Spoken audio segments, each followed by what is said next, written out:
पहली बार आपके बीच खड़ा हूं। पिछले कुछ दिनों से आपका शहर, आपका क्षेत्र पूरी दुनिया के लिए नया नहीं है। हम सब ने देखा है कि किस तरह से इस शहर ने दर्द को अपने सीने पे झेला है, और उस दर्द में आप अकेले नहीं थे। पूरा देश आपके साथ खड़ा था, लोग आपके साथ खड़े थे। जयंती भाई पटेल जी को सुन रहा था मैं गुजराती पूरी तरह नहीं समझ पाता, लेकिन गुजराती बहुत मीठी और बहुत प्यारी भाषा है, तो उनके कहने का मकसद मुझे जरूर समझ में आ रहा था। झील में पानी बरसता है हमारे देश में, झील में पानी बरसता है हमारे देश में, खेत पानी को तरसता है हमारे देश में, जिंदगी का हाल खस्ता है हमारे देश में, दूध महंगा खून सस्ता है हमारे देश में। मोरबी वालों, पहली बार आपके बीच में आया हूं। आप बड़ी तादाद में यहां इकट्ठा हैं और आज आपसे राजनीतिक बातचीत करने के लिए आया हूं, क्योंकि चुनावी समय पे आया हूं। लेकिन मैं जानता हूं पिछले दिनों आप एक दर्द की इंतहा से गुजरे हैं। आपके इन्हीं हाथों ने 135 से ज्यादा लाशों का बोझ उठाया है। मैं जानता हूं। मैं यहां खड़ा होने से पहले बार बार सोच रहा था कि मैं यहां क्या बोलूंगा। मेरे पास बोलने के लिए शब्द नहीं होंगे। मेरी आंखें नम है, मेरी आवाज भारी है, क्योंकि मैं जानता हूं कि जब किसी घर का चिराग बुझता है तो उस परिवार का दर्द क्या होता है। यह वो शहर है जो घड़ियां बनाने के लिए जाना जाता है। आप लोगों की कलाई के लिए घड़ियां बनाते हैं तो लोगों को वक्त पता चलता है, लेकिन वक्त ने आपके साथ ऐसा सितम किया कि 135 से ज्यादा परिवारों के लिए वक्त रुक गया, उनकी जिंदगियां रुक गईं। लेकिन आज मैं यहां खड़ा होकर के मोरबी वालों आपसे कहना चाहता हूं कि आपने सोचा कभी कि इतनी बड़ी बात होने के बाद, इतना बड़ा हादसा होने के बाद, 135 से ज्यादा बिछी हुई लाशों के बाद भी वो हुक्मरान, वो शासक, वो मुख्यमंत्री, वो प्रधानमंत्री जिन्हें दौड़ करके तुरंत आपके आंसू पहुंचने के लिए आपके पास आना चाहिए था, वो क्या कर रहे थे? वो दिन में 3 बार कपड़े बदल रहे थे और हरी झंडी दिखा रहे थे, उद्घाटन कर रहे थे, क्योंकि उन्हें तब आना था जब अस्पताल का रंग रोगन हो जाता। यह शहर टाइल्स बनाने के लिए जाना जाता है। आप लोगों का घर चमकाते हैं, लेकिन एक तरफ अस्पताल में लाशें बिछी थी और वही टाइल से अस्पताल चमकाई जा रही थी ताकि हाकिम आ सके।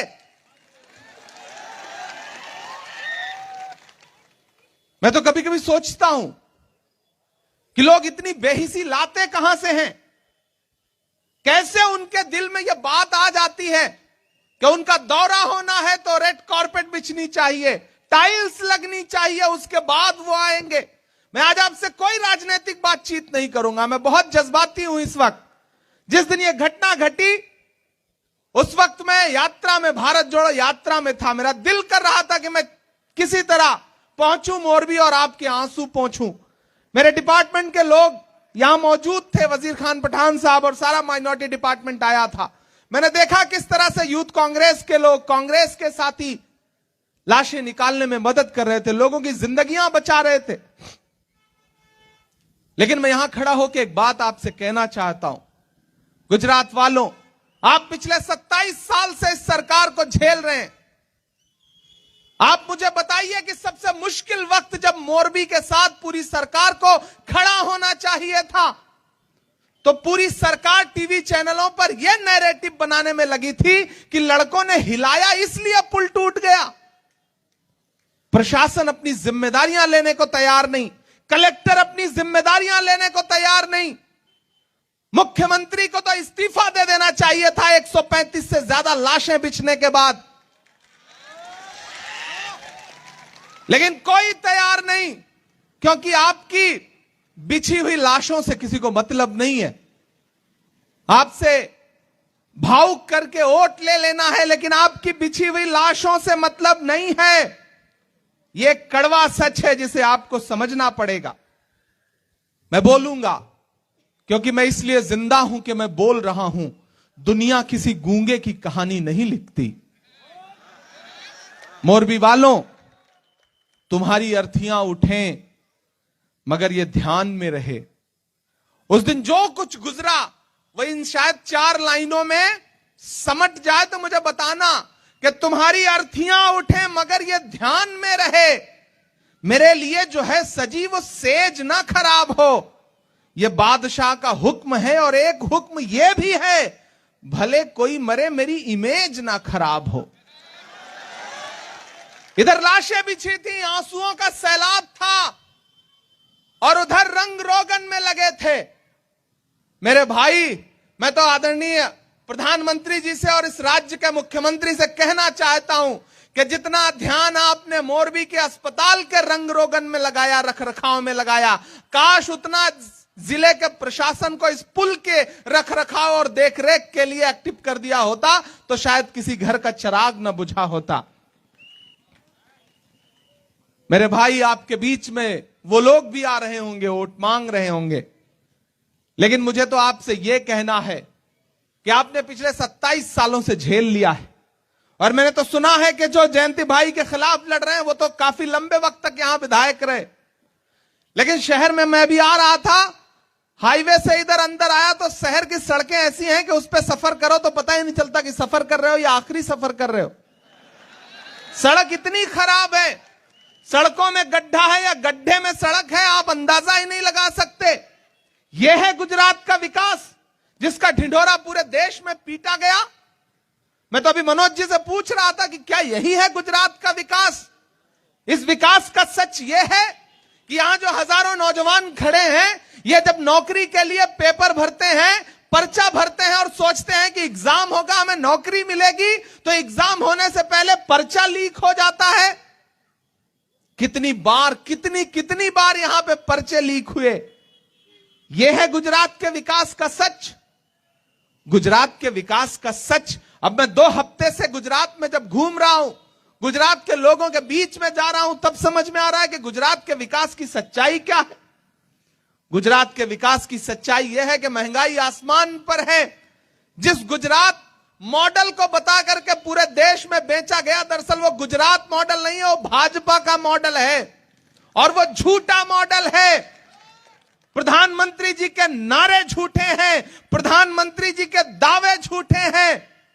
मैं यहां खड़ा होकर पूरी जिम्मेदारी से कह रहा हूं, याद करिए कि देश के लाल किले पर खड़े होकर के आदरणीय प्रधानमंत्री जी जब ये नारा दे रहे थे, जब महिला सुरक्षा और सम्मान की बातें कर रहे थे, जब ये कह रहे थे कि बेटी बचाओ बेटी पढ़ाओ, तो जब वो ये बात कह रहे थे, उसी के चंद घंटे बाद उन्हीं के गृह राज्य में भारत की एक बेटी बिल्किस बानो के बलात्कारी रिहा किए जा रहे थे। आने वाले 7 दिसंबर से पार्लियामेंट का सेशन है। मैं आदरणीय प्रधानमंत्री जी के सामने खड़ा होकर उनसे पूछूंगा कि आदरणीय प्रधानमंत्री जी, मैं तो संस्कृत का एक सूत्र वाक्य सुनता था अपने पढ़ने के दौरान कि यत्र नार्यस्त पूज्यन्ते रमन्ते तत्र देवता। जहां नारियों की पूजा होती है वहां देवता निवास करते हैं। लेकिन यह कैसा गुजरात का विकास है कि वहां नारियों की नहीं बल्कि बलात्कारियों की पूजा हो रही है। यह कौन सा विकास है? यह कौन सा नारी सम्मान है? मैं तो पूछूंगा, मैं तो प्रधानमंत्री जी से वहां खड़ा होकर पूछूंगा कि आदरणीय प्रधानमंत्री जी, जब आप मोरबी पहुंचे और आपने मांओं के बहते हुए आंसू देखे, जब पिताओं के झुके हुए कंधे देखे, तो आपने अपने मुख्यमंत्री से इस्तीफा क्यों नहीं लिया? मैं उनसे पूछूंगा कि आपने कलेक्टर से सवाल क्यों नहीं पूछा? मैं उनसे पूछूंगा कि आपने प्रशासन से सवाल क्यों नहीं पूछा? आखिर कौन जिम्मेदार है? ये छोटे मोटे प्यादों को गिरफ्तार कर लेने से, छोटे मोटे प्यादों के सर पे जिम्मेदारी डाल देने से सरकार अपनी जिम्मेदारी से बच नहीं सकती है। मेरे भाई, ये बहुत जरूरी वक्त है। आने वाले चंद दिनों बाद आपको गुजरात के भविष्य का फैसला करना है, गुजरात के मुस्तकबिल का फैसला करना है। मैं आपसे एक बात बता देना चाहता हूं, इस बार का चुनाव भारतीय जनता पार्टी के 27 साल के भ्रष्टाचारी और कुशासन के खिलाफ गुजरात की जनता लड़ रही है। गुजरात की जनता परिवर्तन चाहती है और वो तभी हो पाएगा जब आप सारे लोग बिखरेंगे नहीं। अगर आपको यह लगेगा कि कोई झाड़ू आएगी और वो कचरा साफ कर देगी तो आप गलतफहमी के शिकार हैं। असली कचरा तो वहीं भरा है। आप समझदार लोग हैं, आप समझ जाएंगे कब मामा भांजा एक हो करके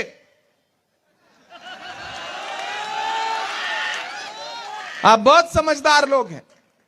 मैं इशारे में बात कर रहा हूं, आप समझ जा रहे हैं।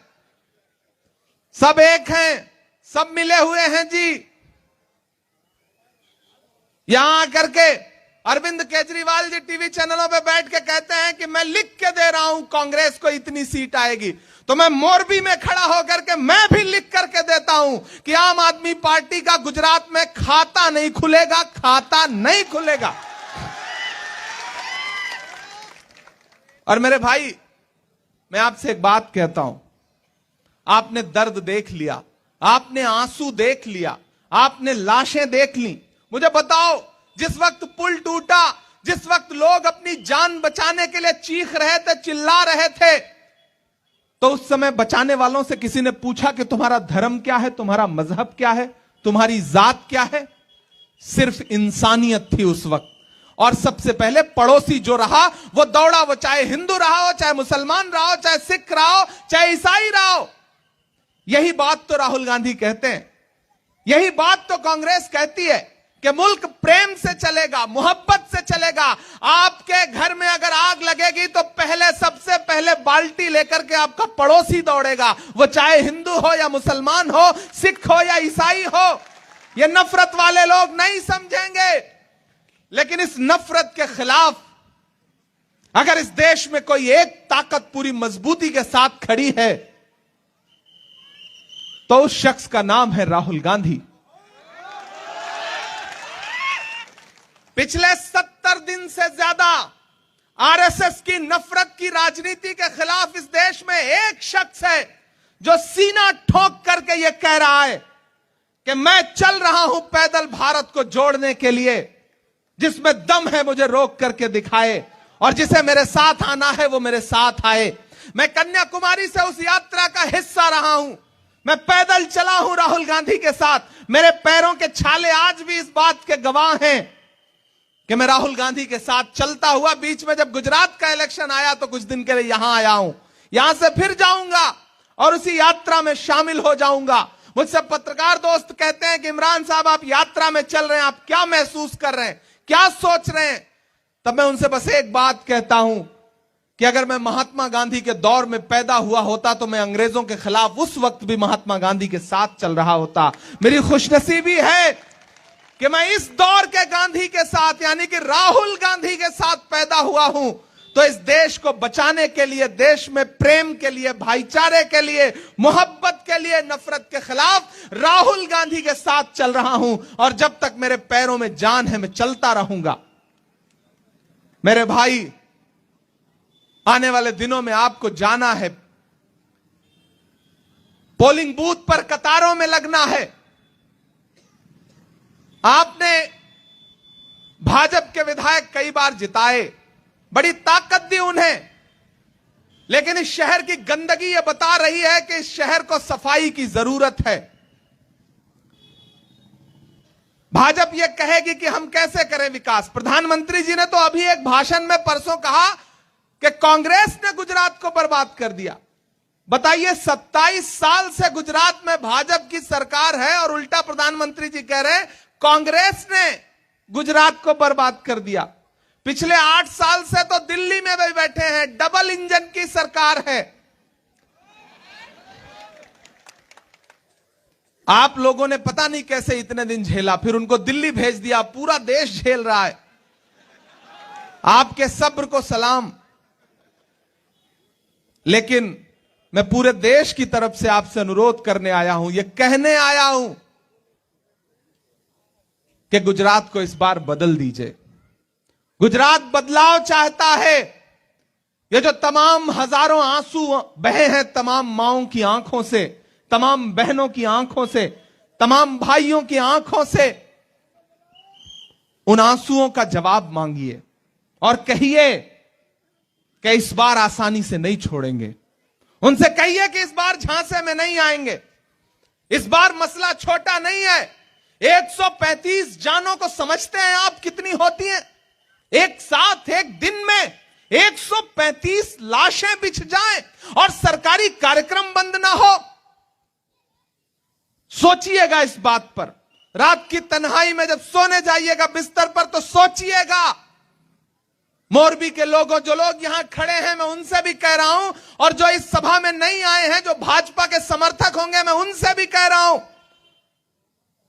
कि किसी को समर्थन करना अपनी जगह है, लेकिन जब आपकी आंसुओं की कोई कीमत न रह जाए किसी पार्टी में, आपके बहे हुए आंसुओं को कोई मोल न रह जाए, तो आपको पुनर्विचार की जरूरत है और इस सरकार से उन आंसुओं के जवाब मांगने की जरूरत है। मोरबी वालों, मुझे बताओ कि जिस दिन में 3 बार कपड़ा बदला जा रहा था, उसी दिन इस शहर में 135 से ज्यादा कफन सिले जा रहे थे। क्या यह हक नहीं बनता था इस सरकार का कि सारे सरकारी कार्यक्रम रद्द कर दिए जाते और पूरा प्रशासन उसी लम्हे से रात में मोरबी में मौजूद होता? तो शायद लोगों के आंसुओं को थोड़ी सी ढांढस बनती। नहीं हुआ ये। अगर ये नहीं हुआ तो फिर आपका भी फर्ज बनता है कि इन आंसुओं का जवाब मांगिए, मांगना पड़ेगा। उस जान का जवाब मांगिए, क्योंकि आग को पानी का डर बना रहना चाहिए। आपने वो डर खत्म कर दिया है। वो डर बनाइए। आग को पानी का डर बना रहना चाहिए। इन हुकूमतों को यह एहसास रहना चाहिए कि जनता इतनी भी गई गुजरी नहीं है कि हम कुछ भी करेंगे और ये हमसे जवाब नहीं मांगेगी। आपको तो अलल ऐलान ये कहना चाहिए कि आवाम का है, किसान का है, सवाल लोगों की जान का है। आवाम का है, किसान का है, सवाल लोगों की जान का है। हैं जो भी कातिल, हैं जो भी शामिल, हैं जो भी कातिल, उन्हीं से इसका जवाब लेंगे। सनद रहे हम हिसाब लेंगे, सनद रहे हम हिसाब लेंगे, सनद रहे हम हिसाब लेंगे। लेंगे कि नहीं लेंगे? लेंगे कि नहीं लेंगे? सनद रहे हम हिसाब लेंगे, सनद रहे हम हिसाब लेंगे।